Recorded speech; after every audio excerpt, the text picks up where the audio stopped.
Dalam video kali ini kembali saya akan menjawab pertanyaan beberapa orang subscriber ya. Ini cukup banyak yang menanyakan permodelan perpipaan seperti yang berikut ini, yaitu bagaimana memakai sumber air dari PDAM dan sumur, kemudian ditampung di tandon, sama kemudian nanti dipakai di pemakaian ya, seperti kamar mandi, dapur dan lain-lain. Nah, nanti saya akan memberikan dua alternatif. Nanti kawan-kawan silakan pilih ya. Nah, ini seperti terlihat di sini saya gambarkan PDAM ya, masuk dari sini. Kemudian di sini ada rangkaian dari sumur pompa, kemudian di sini adalah pemakaian ya. Pemakaian ini adalah kamar mandi, dapur dan lain sebagainya. Terus ada penampungan air juga yang letaknya di atas atap ya. Mungkin atapnya di dak atau bikin tower khusus, terserah kalian. Yang penting dia posisinya di atas. Pertanyaannya seperti itu. Nah, ini alternatif pertama. Ini yang ini adalah alternatif yang menurut saya konvensional ya, yang tradisional lah, yang semua orang biasanya memakai seperti ini. Nanti yang kedua itu adalah ini, alternatif yang kedua itu yang saya bilang lebih efektif lah gitu ya. Nanti kita lihat bagaimana yang rangkaian kedua. Kita pelajari dulu rangkaian satu ya, rangkaian yang paling banyak dipakai oleh orang-orang. Baik, sumber utama biasanya orang tetap suka dari PDAM karena relatif bersih ya airnya. Jadi kita bahas dulu yang dari PDAM ya. Jadi anggap ini nggak ada dulu. Untuk menjamin kelancaran suplai ya, kadang PDAM kan mati tuh. Maka orang kemudian menciptakan atau membuat instalasi tandon atau toren di rumahnya. Terus diletakkan di tempat tinggi dengan harapan apa? Ketika dipakai air bisa turun dengan mudah. Ya, itu kenapa air selalu ditaruh di tempat tinggi. Karena sifat air adalah selalu mencari tempat yang lebih rendah. Baik, rangkaiannya seperti biasa aja. Dari PDAM langsung lurus ke sini, masuk ke tandon atau toren. Nah, di sini kita memerlukan namanya orang bilang kadang namanya klep bola katanya ya. Ini sangat membingungkan kalau bilang klep bola. Soalnya kalau klep bola di bahasa Inggris kan itu jadi ball valve. Padahal ball valve itu ini keran air aja, keran air yang di dalamnya berbentuk bola. Jadi ini sebetulnya floating valve ya kawan-kawan. Floating valve artinya klep pelampung gitu kalau bahasa Indonesia kira-kira. Jadi klep pelampung ini fungsinya kalau air tandon sudah penuh, ini pelampungnya akan terbawa naik, ya bolanya ini terdorong naik sehingga dia akan menutup, lihat ini, dia akan menutup saluran pipa yang ngeluarin air ini, ditutup. Gitu. Nanti kalau air sudah turun karena dipakai di sini, maka air keluar kembali dari PDAM tadi ya, mengguyur gitu. Nah, kemudian pemakaian air ya seperti biasa ya. Outletnya atau keluaran dari tandon itu kan ada lubang di bawah. Nah, seperti itu. Perpipaannya ukurannya berapa, Pak gitu. Kalau tandon ya, itu biasanya di sini itu kalau tandon yang di bawah 1000 liter biasanya di sini itu ukurannya 3/4 inci. Ya, kalau 3/4 inci ya. Kalau kawan-kawan ingin alirannya lancar, pakai aja itu 3/4. Baru nanti setelah keluar di keran ubah jadi setengah. Kalau tandon yang lebih besar, biasanya ukuran 1000 atau 1500 atau di atasnya, itu kadang pakai ukuran 1 inci. Ya, pakai aja ukuran yang keluaran dari sini sehingga aliran lebih lancar gitu ya. Oke, itu tadi skenario pertama ya, yang rangkaian ini. Kemudian skenario kedua, kadang-kadang nih udah punya cadangan air di sini, PDAM matinya kelamaan nih, mungkin sampai 2 hari misalkan ya. Akhirnya kita kehabisan stok air, ya, mau mandi nggak bisa, menderita gitu ya. Akhirnya kita punya ide, yaitu membuat sumur gitu ya, atau udah punya sumur dimanfaatkan, kita pompa.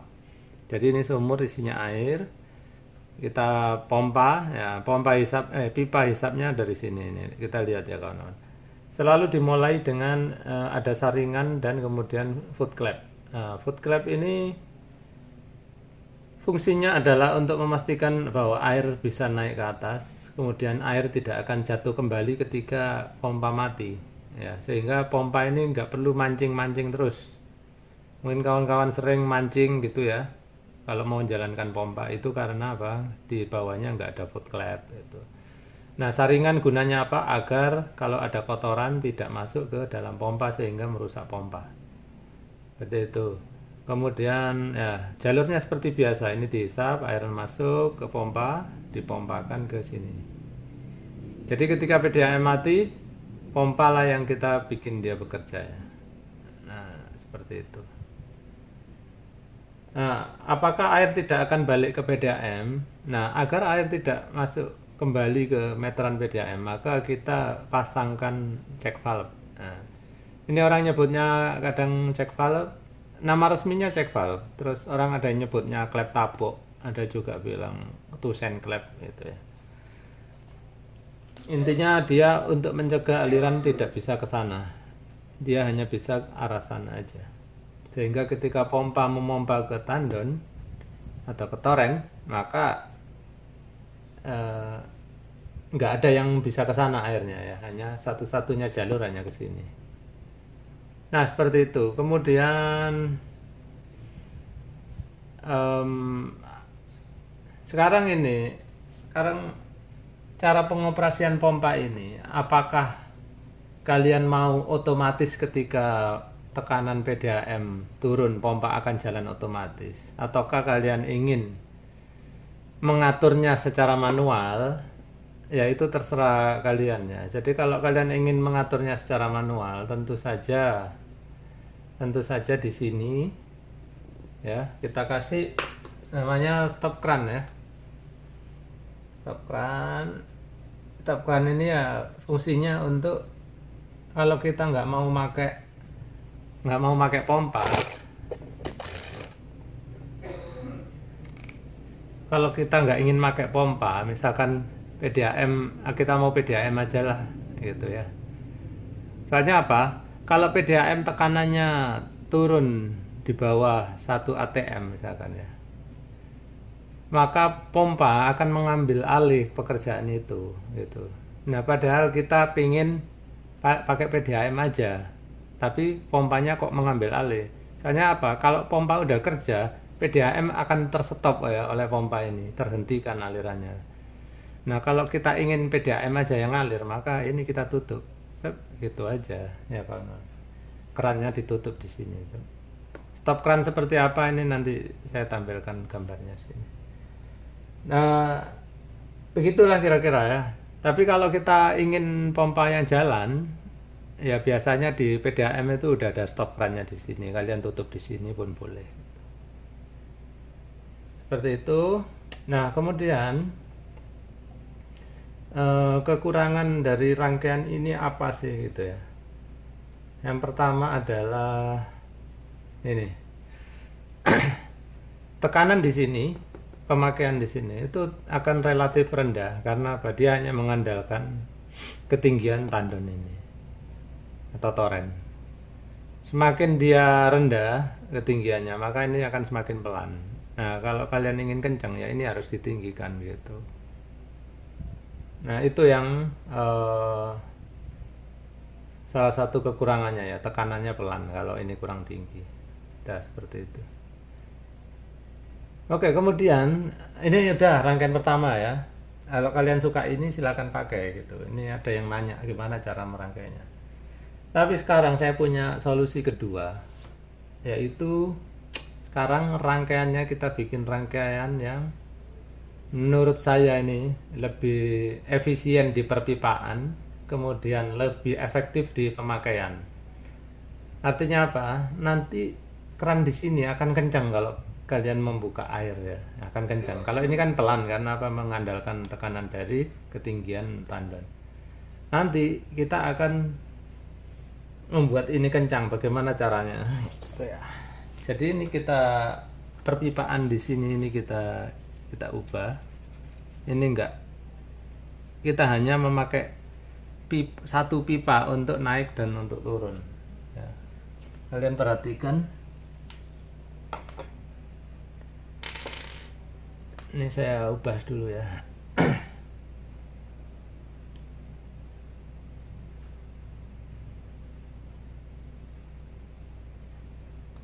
Stop kerannya saya pindah agak ke bawah biar enggak membingungkan kawan-kawan juga.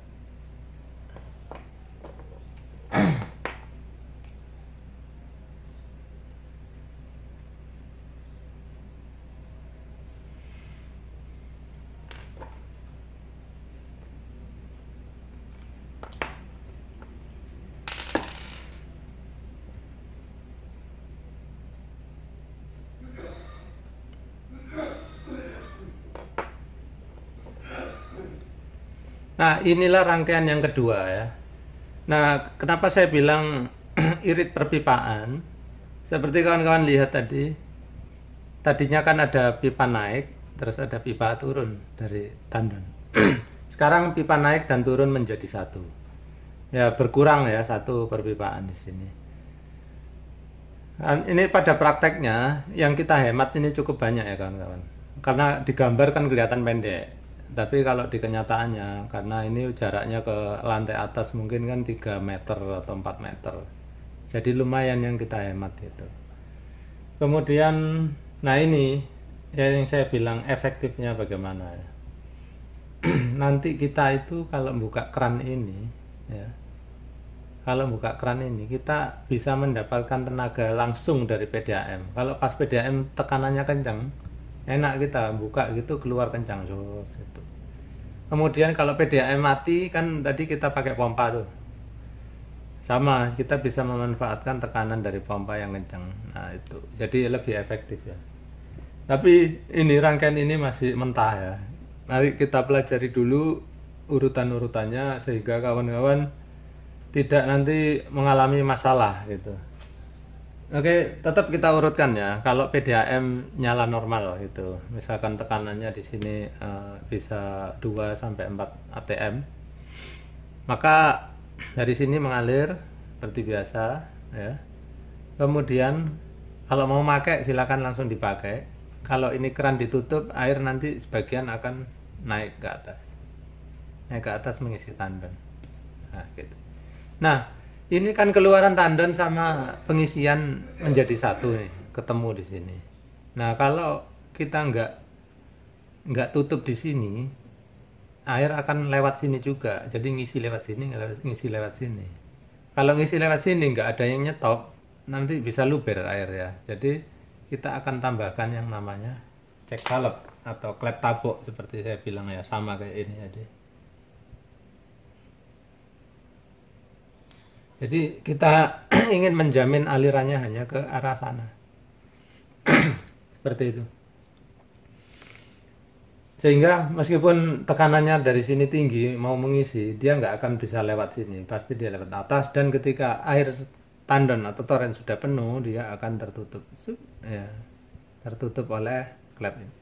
Nah, kawan-kawan ada yang bertanya, katanya, Pak, apa kuat ini menahan tekanan dari pompa? Ya namanya udah diciptakan orang ya pasti udah diperhitungkan tekanannya pasti kuat. Kalau nggak kuat berarti Anda mungkin beli yang kualitas jelek gitu ya. Oke, kemudian kalau kita mau pakai ya tadi langsung pakai ya, pakai tekanan dari PDAM itu. Kemudian kalau PDAM mati, ini ya, misalkan kita belum punya pompa nih, kalau PDAM mati, maka ya air dari tandon akan turun keluar lewat sini. Nah, seperti itu. Saya simpel itu ya, gampang. Nah, enak. Terus apakah dari tandon nanti nggak balik lagi ke PDAM? Banyak yang nanya gitu. Nah, karena kita udah pasang check valve ini, air tidak akan bisa ke sana. Jadi air akan ke pemakaian saja. Seperti itu. Oke, itu skenario pertama. Skenario kedua. Nah, kita ingin menggabungkannya dengan pompa air dari sumur gitu. Nah, sebetulnya sama aja ya, tinggal tadi itu kan kita sumbernya dari PDAM, sekarang sumbernya dari air sumur. Kalau kita memang pakai pompa ini dibuka, ini ya stop kerannya buka aja. Nah sekarang mana yang lebih tinggi antara PDAM dan pompa, itulah yang akan melayani kebutuhan air, entah mengisi tandon ataupun ke pemakaian kamar mandi misalkan. Kalau tekanannya di sini lebih tinggi, maka PDAM akan berhenti, airnya akan berhenti sampai sini aja. Terus pompa yang akan mengisi tandon dan ke pemakaian. Seperti itu.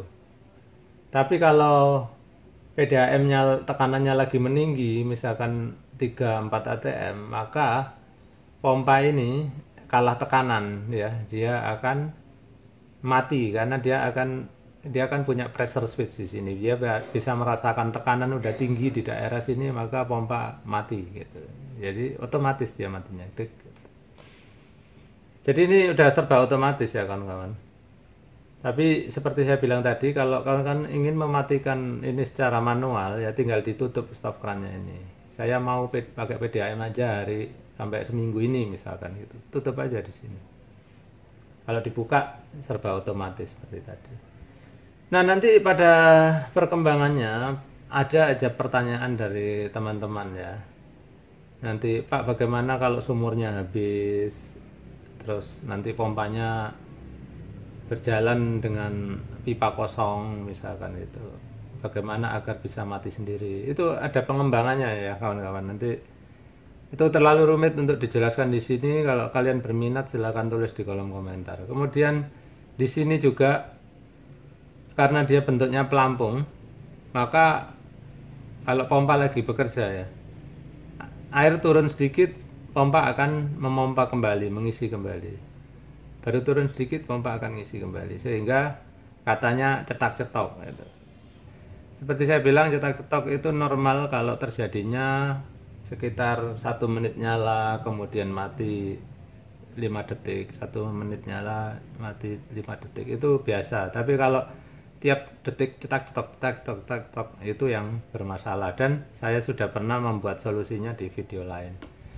Nah, kalau menjawab tadi pertanyaannya, saya nggak ingin Pak pompanya kerja terlalu sering, jadi tiap turun dikit jalan. Kalau nggak mau, kita bisa juga membuat solusinya nanti pakai solenoid valve ya, klep solenoid, kemudian di sini digabungkan dengan float switch ya. Nah ini akan cukup rumit untuk kalian yang awam di ini ya, di bidang kontrol. Tapi kalau kalian ada yang tertarik silahkan tulis di kolom komentar, nanti kita akan membalasnya. Nah seperti saya bilang tadi, jadi jelas ya, untuk rangkaian yang sekarang ini akan lebih efektif. Kenapa? Aliran air selalu kencang karena ada jaminan dari PDAM atau dari sumur untuk langsung ke sini. Jadi kita nggak perlu mengandalkan tandon, tekanan dari tandon lagi. Nah, kapan kita memakai tandon? Ya ketika PDAM mati, kemudian listrik mati, maka nah di sini air dari tandon akan terpakai oleh kita. Seperti itu ya, cukup sederhana. Mudah-mudahan kalian ya, kawan-kawan semua bisa memahaminya. Kalau kalian belum paham, silakan tulis di kolom komentar, nanti saya usahakan menjawab ya. Kemudian nanti ke depan kita akan membahas lagi beberapa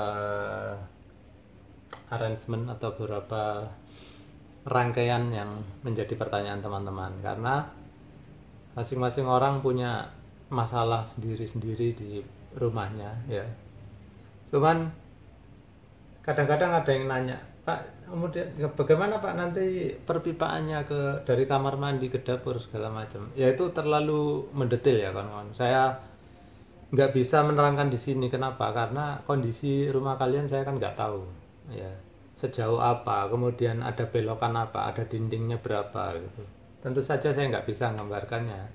Harus ada survei lapangan, terus baru tahu. Dan kebanyakan kalau tukang pasti ngerti. Kecuali kalian ingin mengerjakannya sendiri, ya mungkin kesulitan kalau belum pernah mengerjakannya. Baik, demikian dulu. Terima kasih kawan-kawan sudah menonton.